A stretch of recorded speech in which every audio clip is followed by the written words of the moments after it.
Player খেলবেন কি খেলবেন না এই যে সিদ্ধান্তটা অবশ্যই ওই বোর্ডের বিসিবির এই সিদ্ধান্ত।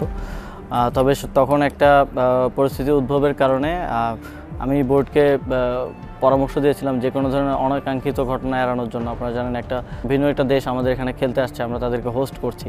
এ ধরনের সিচুয়েশনে যদি কোনো ধরনের অনাকাঙ্ক্ষিত ঘটনা ঘটে সেটা আমাদের ক্রিকেটের একটা বড় ক্ষতি হয়ে যাবে এবং যে কোনো দেশ বাংলাদেশে খেলতে আসার ক্ষেত্রে দ্বিতীয়বার ভাববে। তো এই ধরনের পরিস্থিতি যাতে না ঘটে, আপনারা জানেন আইনশৃঙ্খলা পরিস্থিতির কারণে আমরা উইমেন ওয়ার্ল্ড কাপটাও হোস্ট করতে পারিনি।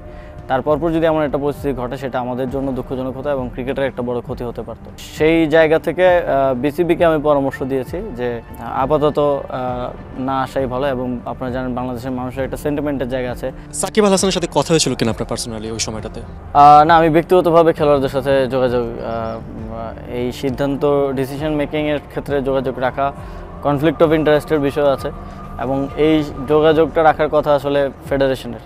তো আমাদের একটা পলিসি হচ্ছে যার যে দায়িত্ব তাকে সেটা পালন করতে দেওয়া উচিত এবং কোনো কিছুতে হস্তক্ষেপ করলে সেটার ফলাফল আসলে ভালো হয় না, যেটা আমরা ইতিপূর্বে দেখেছি। সাকিব আল হাসান খেলতে পারছেন না, এটা নিয়ে আমরা দেখতে পেয়েছি বিসিবির বাইরে তুলকালাম হয়েছে, আপনাকে কাঠগড়ায় দাঁড় করানোর একটা চেষ্টা করা হয়েছিল। সেই সময় অভিজ্ঞতাটা কেমন, নিজের মধ্যে কি? দেখুন, আমি প্রফেশনাল জায়গা থেকে আমার যেই প্রফেশনালিজমটা ধরে রেখে আমার যেই দায়িত্ব, সেই দায়িত্বটা পালনের চেষ্টা করেছি এবং সামনের দিনেও করব। এটার কী ধরনের রিয়াকশান আসলো সেটা যদি দেখতে যাই তাহলে আসলে কাজ করতে পারবো না, কারণ দিন শেষে স্পোর্টসের উন্নতি করাটা হচ্ছে আমার দায়িত্ব।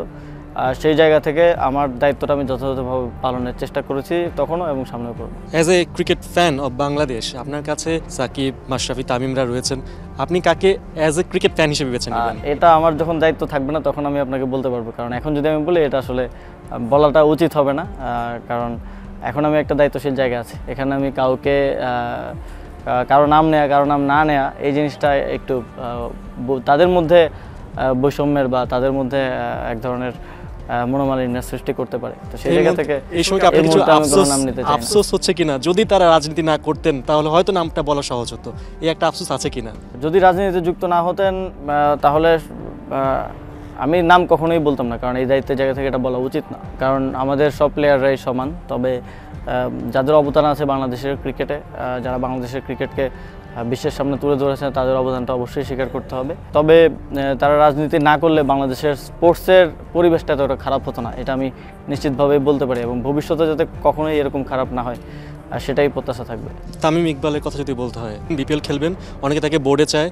তামিম ইকবাল কিনা আপনার কি ভাবনা আছে, বা তার সাথে কথা তো বলেছেন আপনারা? আমরা তো ছবি দেখেছি, বিসিবিতে দুজন মিলে পরিদর্শন করেছেন, আপনাকে সব কিছু চিনিয়েছেন। আমার ভাবনা থেকে গুরুত্বপূর্ণ হচ্ছে তিনি ব্যক্তিগতভাবে কী ভাবেন এবং ক্রিকেটের জন্য যদি কাজ করার সুযোগ হয় আমি আশা করি বিসিবি তাকে সেই সুযোগটা করে দেবে এবং মন্ত্রণালয়ের জায়গা থেকেও যদি সে ধরনের কোনো কাজ করার সুযোগ হয় আমরাও সেটাকে করবো। আমরা চাই যারা সাবেক ক্রিকেটার আছেন তারা ক্রিকেটে যেই প্রশাসনিক কার্যক্রমেও যুক্ত হোক, কারণ এখানে রাজনৈতিক ব্যক্তিরা যখন চলে আসে তখন আর ক্রিকেটের সার্বিক উন্নতিটা হয় না। ক্রিকেটারে আসলে বোঝেন যে এবং তাদের একটা আবেগের জায়গা থাকে ক্রিকেটের সার্বিক উন্নয়নের জন্য, তারা একটা স্বপ্ন দেখতে পারেন।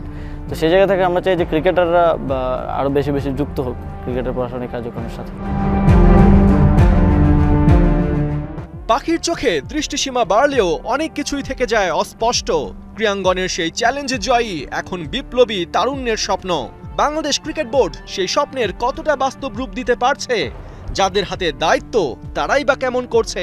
যুব ও ক্রীড়া উপদেষ্টা জানাবেন পরের পর্বে।